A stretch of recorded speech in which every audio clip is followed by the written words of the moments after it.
முருகன் பக்தர்கள் அனைவருக்கும் அன்பு வணக்கங்கள். ஏன் அன்பு குழந்தையே, உன்னை பற்றி உன்னுடைய துணை இவரிடம் பேசினார் தங்கமே. அவருடைய மிக நெருங்கிய நண்பரிடம் உன்னை பற்றி பேசிக்கொண்டே இருக்கின்றார். அவர் அப்படி என்ன உன்னை பற்றி பேசினார் என்று உனக்கு தெரிய வேண்டுமா? இதை முழுமையாக கேள் தங்கமே. உன்னுடைய கண்களில் இருந்து ஆனந்த கண்ணீர் வரப்போகின்றது. நீயும் உன்னுடைய துணையும் மனக்கசப்போடு பிரிந்து இருக்கிறீர்கள். அது எனக்கு நன்றாக தெரியும். இது காலத்தின் கட்டாயம்தான்.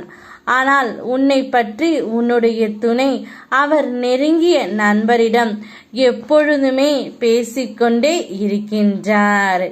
இப்பொழுது என்னுடைய துணை என்ன செய்து இருக்கின்றாள்? அவள் என்னை பற்றி நினைப்பாளா? அவள் என் மீது காட்டிய அன்பை இதுவரையும் நான் யாரிடமும் பார்த்ததே இல்லையே.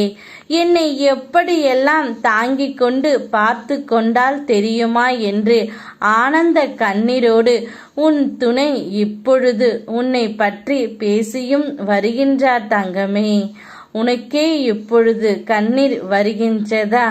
அவர் உன்மேல் வைத்திருக்கும் பாசம் எல்லையற்றது. அந்த பாசத்தின் மதிப்பை யாராலும் அவரிடமிருந்து பிரிக்க முடியாது.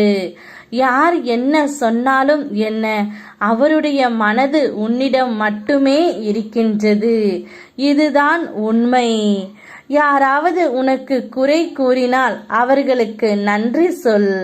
தன் வேலையை விட நம்மீது கவனம் கழித்து கண்டுபிடித்ததற்கு நீ நன்றி சொல்ல வேண்டாமா தங்கமே? யாராவது எதை வேண்டுமானாலும் கூறட்டும், அதை பற்றி நீ கவலைப்படாதே.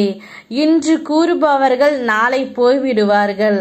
ஆனால் வாழ்க்கை என்பது உன்னுடைய கையில் இருக்கின்றது. ஏனென்றால் இது உன்னுடைய வாழ்க்கை தங்கமே. நீதான் உன் துணையை புரிந்து கொண்டு ஒரு நல்ல முடிவை எடுக்க வேண்டும். அவர் எப்பொழுதும் உன்னை பற்றித்தான் பேசுகின்றார். எங்கு சென்றாலும் உன்னுடைய முகம்தான் அவருக்கு தெரிகின்றது. அந்த அளவிற்கு உன்மேல் பாசம் வைத்திருக்கின்றார். அப்படிப்பட்ட ஒரு உறவை எக்காரணத்து கொண்டும் நீ இழந்து விடக்கூடாது. அதுவே இந்த அப்பாவின் மிக பெரிய ஆசை தங்கமே. கூடிய விரைவில் காலம் உங்களை சேர்த்து வைக்கும். அப்பொழுது நீ எனக்கு நன்றியும் கூறுவாய். இதையெல்லாம் கேட்டு உன் கண்களில் ஆனந்த கண்ணீர் வருகின்றதா தங்கமே? வரும். நிச்சயம் உன்னுடைய துணை உன்னை தேடி வருவார்.